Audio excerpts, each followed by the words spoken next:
Welcome to this episode of the Aquarist's Edge, a podcast for home aquarists just like you. Learn more about how to keep a thriving aquarium and discover ideas and tips to give your aquarium the edge. And now, over to our host, Arthur Preston.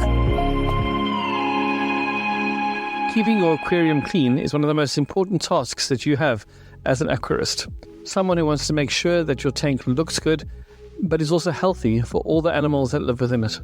So in this episode of the Aquarist's Edge, I'm going to share with you some, let's call them hacks, that might help you in ensuring that your tank remains clean. So let's get straight into it. One of the first ones that I want to share with you is, let's call it the spot cleaning hack. Now, this is one of the most effective habits that you can develop. And what this is quite simply is removing visible debris, uneaten food, and other mess in your tank on a daily basis. And so here's the hack you can use to make this happen.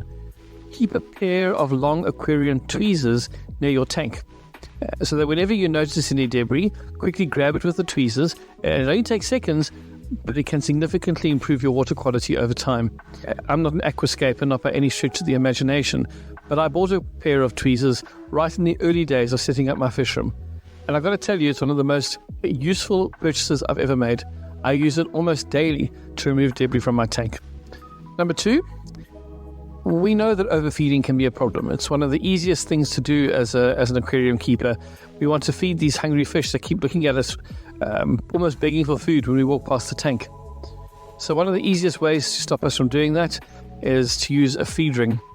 And this floats on top of the water. You put your fish food so that it's only in the area of the food ring, and that prevents it from spreading throughout the tank. Because we know that if we overfeed and the food falls to the bottom of the aquarium and it's not eaten in time, it can lead to buildup of ammonia, and it's detrimental to the overall well-being of your tank. Here's a quick bonus tip. If you're using flake food, try soaking it in a small cup of tank water before you add it to the food ring. And this prevents the flakes from floating too long on the surface and eventually sinking uneaten. The next tip is to use a magnetic cleaner. This keeps your aquarium glass or the acrylic of your aquarium clean. They're an absolute game changer. So instead of waiting for algae to build up, use a magnetic cleaner for a quick swipe every day or two. This prevents the algae from getting a strong foothold and makes your weekly cleaning that much easier. Fourthly, the gravel vacuum. When it comes to water changes and gravel cleaning, here's a time-saving hack. Instead of removing the decorations, use a flexible gravel vacuum attachment. And most of the plastic ones you'll find in your local fish store can do this. They allow you to reach around ornaments and into the corners without disturbing your tank too much. A fifth hack is what I want to call the bucket fill hack. So refilling your tank after a water change can be tricky. Not all of us have a fancy water change system that happens automatically or that is installed either in an individual tank or indeed in a fish room. But you want to make sure that you can fill up your tank quickly without disturbing the substrate. So the easiest way to do this is to place a clean plastic bag or a small plate on the surface of your aquarium water. When you pour new water into the aquarium, do it over the bag or plate. This disperses the water flow and it prevents it from digging into your gravel or sand as it enters the tank. Another hack for you is what I would call the plant trimming hack. If you have live plants, regular trimming is important. So use a dedicated aquarium scissors for clean cuts and trim plants just after your filter cleaning. That way, any small pieces that float away will likely be caught by the clean filter, and this prevents them from decomposing in the tank itself. Just to say, you don't need, unless you are an aquascaper and trying to trim your plants in a very particular way, you don't need fancy, expensive aquarium scissors. Buy a pair of small, regular scissors, maybe craft scissors that you keep specifically for your aquarium. Don't use them for anything else. Just keep them for your aquarium, and you'll find that to be a very useful tool in your aquarium keeping as well. One of the things that you'll often hear people talk about in the aquarium world is making sure that your tank is cycled. Often conversations are around filter cleaning and so forth with this as well. So instead of replacing all your filter media at once, which can disrupt the beneficial bacteria that have built up over time, set up a rotation schedule, replace or clean only one type of filter media at a time, allowing a few weeks between each change. And this will maintain biological filtration while still keeping your filter clean. One of the things that I've come to do is I have mini sponge filters that have 2 sponges on them. And I will replace one filter sponge or clean one filter sponge at a time, leaving the other one to continue with a very healthy colony of beneficial bacteria. The other hack, of course, is to keep a spare filter in your tank at all times. Have a small sponge filter that just sits in your tank. And when you set up a new tank, you just pick up that filter and you stick it into your new aquarium, and that will boost the beneficial bacteria in the new aquarium. And you know, folks, these daily and weekly hacks, they might seem small, but they do add up to a big difference in your aquarium's cleanliness and your fish's health. But remember, consistency is the key. A little bit of maintenance every day can save you from major headaches down the road. Well, now that I've shared those small hacks, what about some bigger things that we can do to tackle the challenges that we almost all face as aquarium owners? So here's some of the tasks that you might want to do monthly or once every 3 to 4 months, depending on your specific setup. Have you ever thought of using your bathroom for cleaning aquariums? Now, there's an interesting thought. What about using your bathtub? Take the items from your aquarium and place them in the bath. Fill it with water and use a soft sponge or brush to clean each item thoroughly. Why would you do this? Well, then you're not confined to small buckets. You've got more space, you've got a place to work, you've got a place to put out all the aquarium decorations and things that you want to clean. You could also use vinegar. We'll call this the vinegar soak hack. For stubborn algae or calcium deposits on decorations or equipment, create a solution of 1 part white vinegar to 1 part water.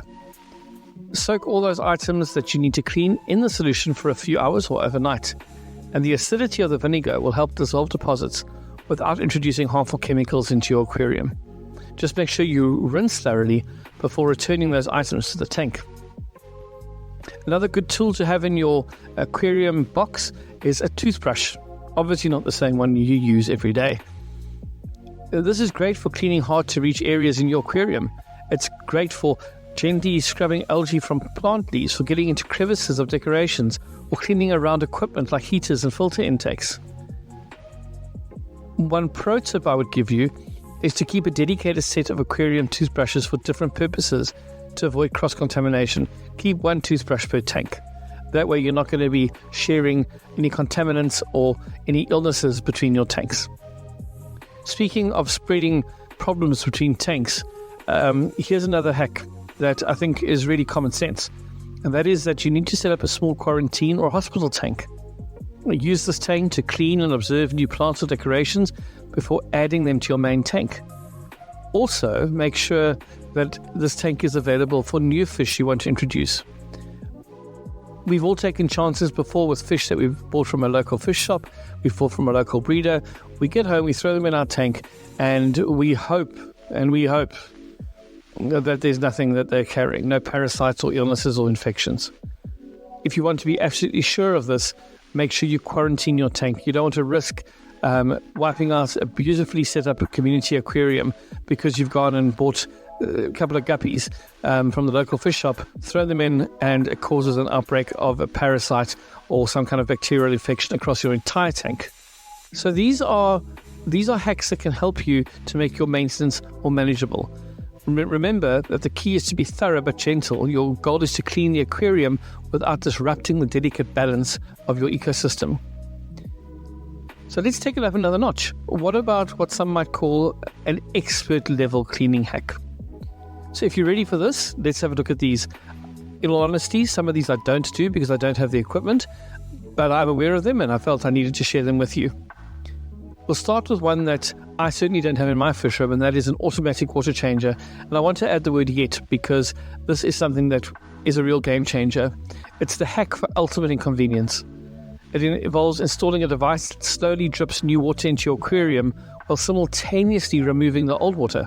It maintains consistent water parameters and reduces the need for large disruptive water change.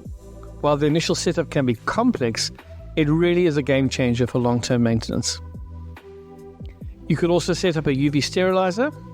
This is a hack that will significantly reduce the presence of harmful bacteria, parasites, and indeed floating algae. The hack here is in the timing. Run your UV sterilizer for a few hours before each water change or tank maintenance session. This helps clear up any microorganisms that might have been stirred up during the cleaning. And here's a fun one I certainly have never heard of before. I found it recently while I was researching for this particular episode. And this is called the vodka dosing hack. Now, I've never tried this, so I cannot recommend this in good conscience because I don't know if it works or not. But I saw this recommended and I felt I wanted to share it with you. What this technique involves is adding small amounts of vodka or another carbon source to your aquarium to feed beneficial bacteria. So use a dosing pump to add precise amounts, start with very small doses and increase gradually while closely monitoring your nitrate and phosphate levels. So that's vodka dosing. Certainly a first for me. I have to be honest, I'm not sure I'm going to try it, but if any of you do, then please leave a comment. So all of these hacks that I've shared today can dramatically improve your aquarium's water quality and reduce maintenance time, but they do require careful implementation. Always research thoroughly and consider your specific aquarium setup before trying advanced techniques. And remember, the goal of all these cleaning hacks is not just to have a visually clean tank, but to create a healthy, stable environment for your aquatic life. A clean aquarium is a happy aquarium, and happy fish make for a very rewarding hobby. So, as I close, some key takeaways. Be consistent. Small, regular maintenance tasks can prevent major issues down the line. 2, always consider the impact of your cleaning on your aquarium's ecosystem. Gentle, gradual changes are usually best. Number 3, invest in the right tools and equipment. They can make cleaning easier and a lot more effective. 4, don't be afraid to experiment with new techniques. But as mentioned earlier, always research thoroughly and introduce changes slowly. And lastly, observe your aquarium closely. Often, your fish and your plants will show signs if something isn't right. It's important to remember that every aquarium is unique. What works for one setup might not be ideal for another. What works for one setup might not be ideal for another. Pay attention to how your fish and other aquatic life respond to different cleaning methods and adjust accordingly. Cleaning your aquarium doesn't have to be a chore. But with all of these hacks and others that you can think of yourself, that you might have researched or discovered, you can turn it into an enjoyable part of your aquarium hobby. A clean, healthy aquarium is not just visually stunning, it's a thriving ecosystem that can bring years of joy and fascination. I really hope that this episode has given you ideas to maintain a beautiful, healthy aquarium with less effort. That's it for this episode of the Aquarist Edge. Please consider subscribing to this podcast so that you don't miss further episodes. We would love it if you would also rate and review the podcast, as this helps make it visible to others. Until next time, keep learning and discovering, and keep finding your Aquarist Edge in this captivating and fascinating hobby.